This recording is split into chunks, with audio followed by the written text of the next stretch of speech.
بسم اللہ الرحمن الرحیم. Das Nice School.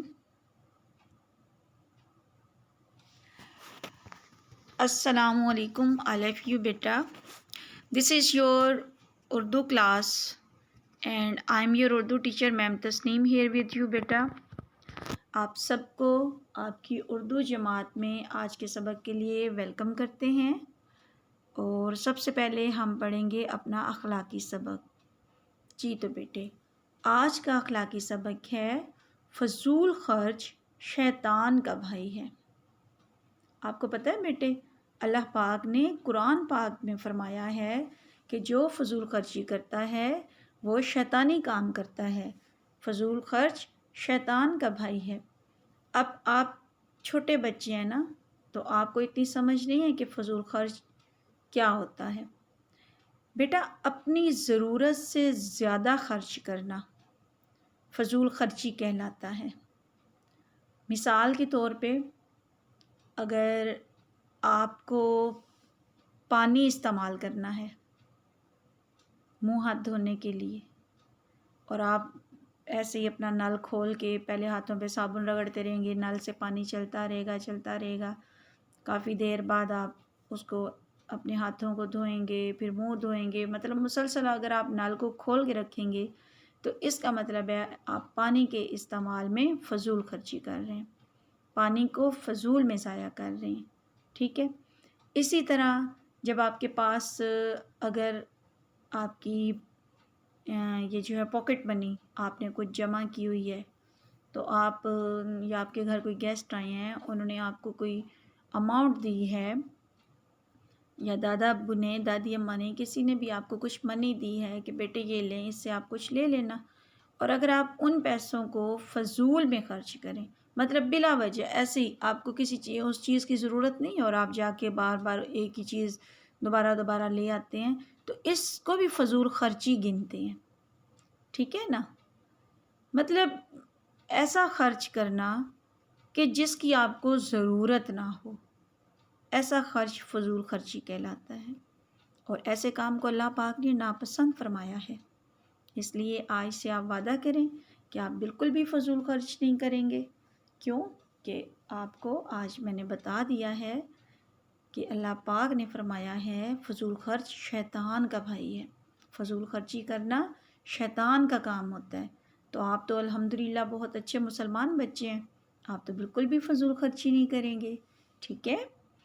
اور آج بیٹے ہم نے پڑھنا ہے اپنا بہت ہی امپورٹنٹ اینڈ بہت ہی اہم سبق، جس کی کہ آپ نے اپنے اساتذہ کرام سے وضاحت اور پڑھائی اور مشکل الفاظ کی املا سب کچھ آپ کے ٹیچرز نے، آپ کے اساتذہ کرام نے آپ کو بہت ہی بہترین طریقے سے کروایا ہے. آج ہم اسی سبق کی مشق سوال جواب کریں گے. جی تو بیٹے، میں بات کر رہی ہوں اپنے سبق نمبر 7 حوالدار لالک جان شہید کے بارے میں. یقیناً آپ کو یہ سبق پڑھ کے بہت مزہ آیا ہوگا، اچھا لگا ہوگا نا. آپ نے دیکھا کتنی بہادری سے لالک جان نے اپنی ڈیوٹی سر انجام دی.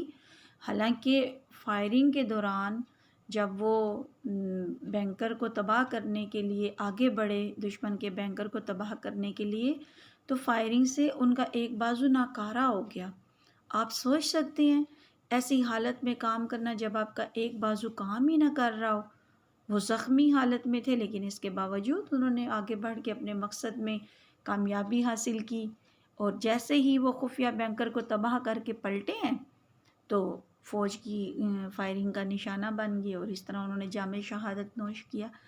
تو آپ یہ دیکھیں کہ جو لوگ اس طرح کے کارنامے سر انجام دیتے ہیں کہ جن کی مثال ہی نہیں ملتی دنیا میں، ایسے لوگوں کے لیے پاکستان کا سب سے بڑا فوجی اعزاز نشان حیدر ہے.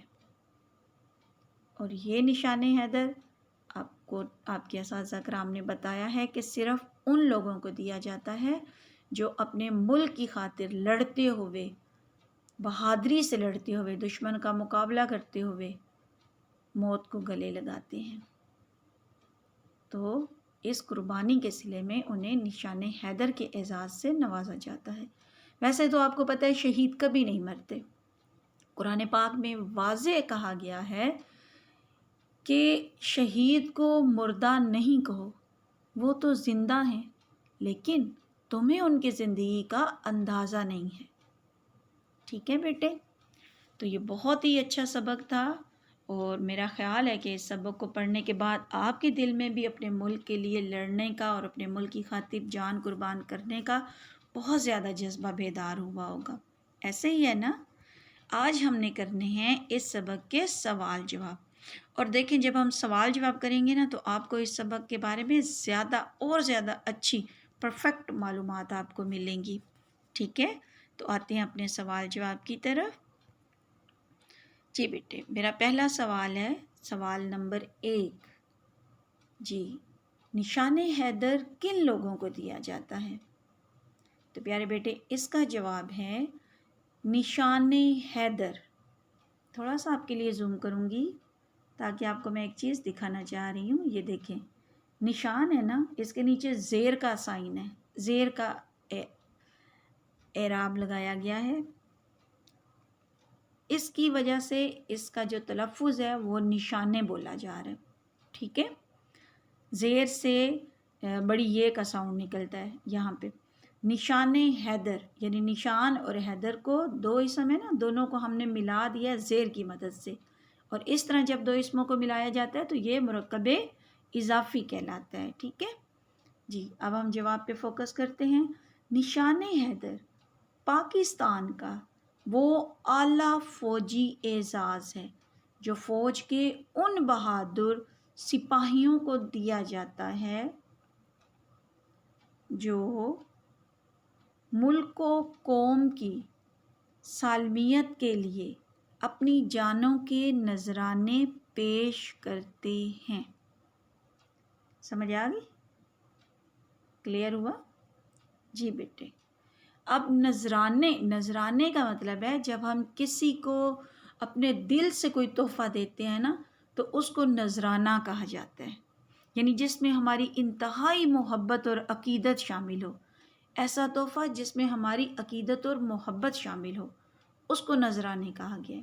ٹھیک ہے، تو ایسے فوجیوں کو یہ اعزاز دیا جاتا ہے جو ملک و قوم کی سالمیت مین سلامتی کے لیے اپنی جانوں کے نذرانے پیش کرتے ہیں، مطلب اپنی جانوں کو پوری عقیدت اور احترام کے ساتھ اپنے ملک کی سلامتی کے لیے قربان کرتے ہیں، پیش کر دیتے ہیں۔